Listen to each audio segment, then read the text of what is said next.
ನಮಸ್ಕಾರ ವೀಕ್ಷಕರೇ, ವಿಸ್ಮಯ ಕ್ರಾಂತಿಗೆ ಸ್ವಾಗತ.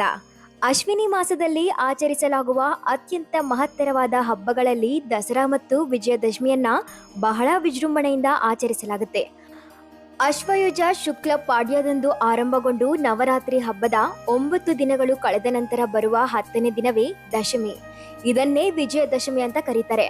ದಸರಾ ಮತ್ತು ವಿಜಯದಶಮಿ ನವರಾತ್ರಿ ಹಬ್ಬದ ಮುಕ್ತಾಯವನ್ನ ಸೂಚಿಸುವ ದಿನ. ಶ್ರೀರಾಮನಿಂದ ರಾವಣ ಸಂಹಾರಕ್ಕೂ ಮುನ್ನವೇ ವಿಜಯದಶಮಿ ಹಬ್ಬವನ್ನ ಆಚರಿಸಲಾಗ್ತಾ ಇತ್ತು.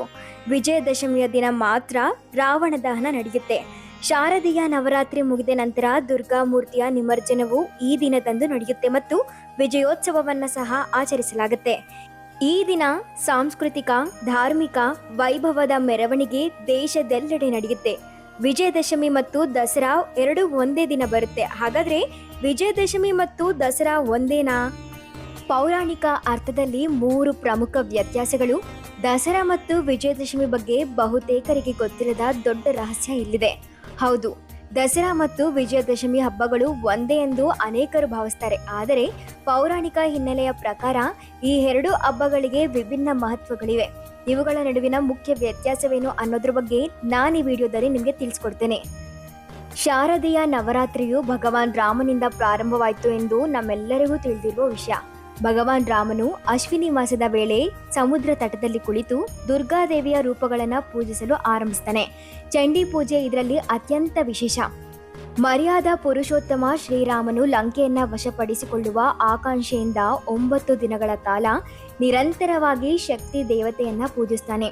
ಚಂಡಿ ದೇವಿಯ ಪೂಜೆಯಲ್ಲಿ ಕಡ್ಡಾಯವಾಗಿ ಅಪರೂಪದ 108 ನೀಲ ಕಮಲವನ್ನ ಬಳಸಬೇಕು. ಇನ್ನೊಂದ್ ಕಡೆ ರಾವಣನು ಅಮರತ್ವವನ್ನ ಪಡೆಯೋದಕ್ಕೆ ಚಂಡಿ ದೇವಿಯ ಆರಾಧನೆಗಾಗಿ ಯಜ್ಞ ಮತ್ತು ಪಠಣವನ್ನ ಆಯೋಜಿಸ್ತಾನೆ. ಶ್ರೀರಾಮನು ಸಹ ಚಂಡಿ ಯಜ್ಞವನ್ನ ಮಾಡ್ತಿದ್ದಾನೆ ಅಂತ ಗೊತ್ತಾದ ರಾವಣ ಶ್ರೀರಾಮ ದೇವರ ಪೂಜೆಗಾಗಿ ಇಟ್ಟಿದ್ದ ನೀಲ ಕಮಲವನ್ನ ಯಾರಿಗೂ ಗೊತ್ತಾಗದಂತೆ ಮರೆಯಾಗುವಂತೆ ಮಾಡ್ತಾನೆ. ರಾಮನಿಗೆ ಈ ವಿಷಯ ತಿಳಿದಾಗ ರಾಮ ತನ್ನ ಕಣ್ಣನ್ನು ಕಿತ್ತಿ ದೇವರಿಗೆ ಅರ್ಪಿಸಬೇಕೆಂದು ಬಾಣವನ್ನ ತೆಗಿತಾನೆ. ತಕ್ಷಣ ದೇವಿ ಪ್ರತ್ಯಕ್ಷಳಾಗಿ, ನಾನು ನಿನ್ನ ಪೂಜೆಯಿಂದ ಸಂತುಷ್ಟಲಾಗಿದ್ದೇನೆ, ನೀನು ರಾವಣನ ವಿರುದ್ಧ ವಿಜಯವನ್ನ ಸಾಧಿಸ್ತೀಯಾ ಅಂತ ವರ ನೀಡ್ತಾಳೆ. ಇನ್ನೊಂದ್ ಕಡೆ ರಾವಣನು ತಾಯಿ ಚಂಡಿ ದೇವಿಯನ್ನ ಮೆಚ್ಚಿಸಲು ಆರಾಧಿಸ್ತಾ ಇರ್ತಾನೆ. ಆದ್ರೆ ಪೂಜೆಯ ಸಮಯದಲ್ಲಿ ಆತ ಸಹಸ್ರ ಚಂಡಿ ಪಾಠದ ಮೊದಲ ಮಂತ್ರವಾದ ಹರಿಣಿ ಎನ್ನುವ ಪದವನ್ನ ಹರಿಣಿ ಅಂತ ಹೇಳ್ದೆ ಕರಿಣಿ ಅಂತ ಹೇಳ್ತಾನೆ. ಇದರಲ್ಲಿ ಮಂತ್ರದ ಅರ್ಥವು ಹ ಬದಲಿಗೆ ಕ ಪಠಣದಿಂದ ಬದಲಾಗೋಗುತ್ತೆ. ಈ ಕಾರಣದಿಂದ ತಾಯಿ ಚಂಡಿಯ ಪೂಜೆ ಯಶಸ್ವಿಯಾಗೋದಿಲ್ಲ ಮತ್ತು ರಾವಣನು ಮರ್ಯಾದ ಪುರುಷೋತ್ತಮನ ಕೈಯಲ್ಲಿ ಸಾವಿಗೀಡಾಗ್ತಾನೆ. ದುರ್ಗೆಯ ಅನುಗ್ರಹದಿಂದ ರಾಮನು 10ನೇ ದಿನ ಲಂಕೆಯನ್ನ ತಲುಪಿ ರಾವಣನನ್ನ ಕೊಲ್ತಾನೆ. ಅಂದಿನಿಂದ ನವರಾತ್ರಿ ಪೂಜೆಯ ನಂತರ 10ನೇ ದಿನ ಅಧರ್ಮದ ವಿರುದ್ಧ ಧರ್ಮವು ಜಯ ಸಾಧಿಸಿರುವ ದಿನವೆಂದು ಆಚರಿಸಲಾಗುತ್ತೆ. ಈ ದಿನವನ್ನೇ ವಿಜಯದಶಮಿ ಅಂತ ಹೇಳ್ತೀವಿ. ಇನ್ನೊಂದು ಪುರಾಣದ ಪ್ರಕಾರ ಕಾಡಮ್ಮಿ ರೂಪದ ಮಹಿಷಾಸುರ ದೀರ್ಘ ತಪಸ್ಸು ಮಾಡಿ ಯಾವುದೇ ಮನುಷ್ಯನಿಂದ, ದೇವರಿಂದ ಅಥವಾ ವಿಶಿಷ್ಟ ಶಕ್ತಿಯಿಂದ ತನ್ನನ್ನು ಸಂಹರಿಸಲು ಸಾಧ್ಯವಾಗಬಾರದು ಅಂತ ಬ್ರಹ್ಮನಿಂದ ವರವನ್ನ ಪಡಿತಾನೆ. ವರ ಸಿಕ್ಕಿದ ಕೂಡಲೇ ಅಹಂಕಾರದಿಂದ ಜನರಿಗೆ ಮತ್ತು ದೇವತೆಗಳಿಗೆ ತೊಂದರೆ ಕೊಡೋದಕ್ಕೆ ಆರಂಭಿಸ್ತಾನೆ. ಈತನ ಉಪಟಳವನ್ನ ತಾಳಲಾರದೆ ದೇವತೆಗಳು ಆದಿಶಕ್ತಿಯನ್ನ ಪೂಜಿಸಿ ಮಹಿಷಾಸುರನನ್ನ ಹತ್ಯೆ ಮಾಡುವಂತೆ ಬೇಡ್ಕೊಳ್ತಾರೆ. ಪ್ರಾರ್ಥನೆ ಕೇಳಿದ ದೇವಿ ಅಶ್ವಿನಿ ಮಾಸದ ಶುಕ್ಲ ಪಕ್ಷದ ದಶಮಿಯಂದು ದುರ್ಗೆಯಾಗಿ ಸಿಂಹದ ಮೇಲೆ ಕುಳಿತು 10 ಕೈಗಳಲ್ಲಿ 10 ಬಗೆಯ ಆಯುಧಗಳನ್ನ ಹಿಡಿದು ಧರೆಗಿಳಿದ್ಲು. ರಾಕ್ಷಸನಾದ ಮಹಿಷಾಸುರನನ್ನ ದಶಮಿಯ ದಿನ ಸಂಹಾರ ಮಾಡಿದ್ಲು. ಅಂದಿನಿಂದ ದಶಮಿಯಂದು ಮಹಿಷಾಸುರನನ್ನು ಕೊಂದು ವಿಜಯ ಸಿಕ್ಕಿದ್ದಕ್ಕೆ ವಿಜಯದಶಮಿ ಹಬ್ಬವನ್ನ ಎಲ್ಲೆಡೆ ಆಚರಿಸಲಾಗ್ತಿದೆ. ವಿಜಯದಶಮಿಯ ಕಥೆಯು ದುರ್ಗಾ ಮತ್ತು ಮಹಿಷಾಸುರನ ನಡುವಿನ ಯುದ್ಧ ಮತ್ತು ರಾಕ್ಷಸನ ಹತ್ಯೆಗೆ ಸಂಬಂಧಿಸಿದೆ. ಆದರೆ ದಸರಾ ಕಥೆಯು ರಾಮ ರಾವಣನೊಂದಿಗಿನ ಯುದ್ಧ ಮತ್ತು ರಾಕ್ಷಸ ರಾಜ ರಾವಣನ ಹತ್ಯೆಗೆ ಸಂಬಂಧಿಸಿದೆ.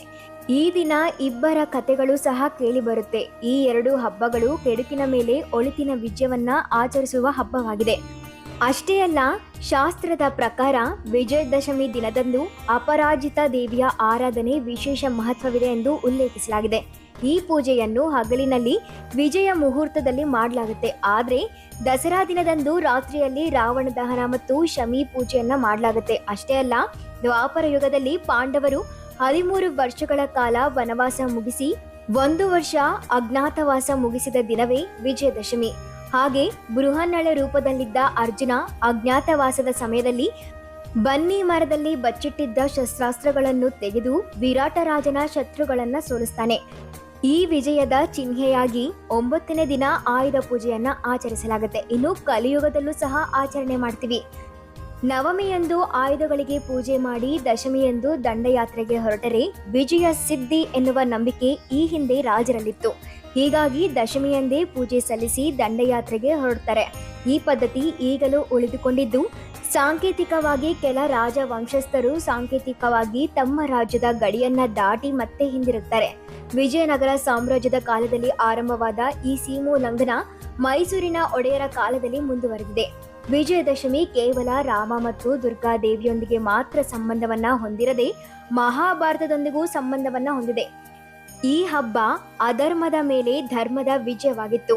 ದಸರಾ ಹಬ್ಬವನ್ನ ದೇಶದಾದ್ಯಂತ ಬಹಳ ವಿಜೃಂಭಣೆಯಿಂದ ಆಚರಿಸಲಾಗುತ್ತೆ. ಅದರಲ್ಲೂ ಕರ್ನಾಟಕದಲ್ಲಿ ಇದರ ಆಚರಣೆ ವೈಭವದಿಂದ ಕೂಡಿರುತ್ತೆ. ಕೆಡುಕಿನ ಮೇಲೆ ಒಳ್ಳೆಯದರ ವಿಜಯದ ಸಂಕೇತವಾಗಿ ದಸರಾ ಹಬ್ಬವನ್ನ ಆಚರಿಸಲಾಗುತ್ತೆ. ನೋಡಿದ್ರೆಲ್ಲ ವೀಕ್ಷಕರೇ, ದಸರಾ ವಿಜಯದಶಮಿ ನಡುವಿನ ವ್ಯತ್ಯಾಸ. ಹೀಗೆ ನಿಮಗೆ ಮತ್ತಷ್ಟು ಇಂಟ್ರೆಸ್ಟಿಂಗ್ ಮಾಹಿತಿಯನ್ನ ನೀಡಲು ಮತ್ತೊಂದು ವಿಡಿಯೋದೊಂದಿಗೆ ಮತ್ತೆ ಬರ್ತೀನಿ. ಇನ್ನು ನಮ್ಮ ಚಾನಲ್ ವಿಸ್ಮಯ ಕ್ರಾಂತಿಗೆ ಯಾರು ಸಬ್ಸ್ಕ್ರೈಬ್ ಆಗಿಲ್ವೋ ಈ ಕೂಡಲೇ ಲೈಕ್ ಮಾಡಿ, ಶೇರ್ ಮಾಡಿ, ಹಾಗೆ ನಮ್ಮ ಚಾನಲ್ಗೆ ಸಬ್ಸ್ಕ್ರೈಬ್ ಮಾಡಿ.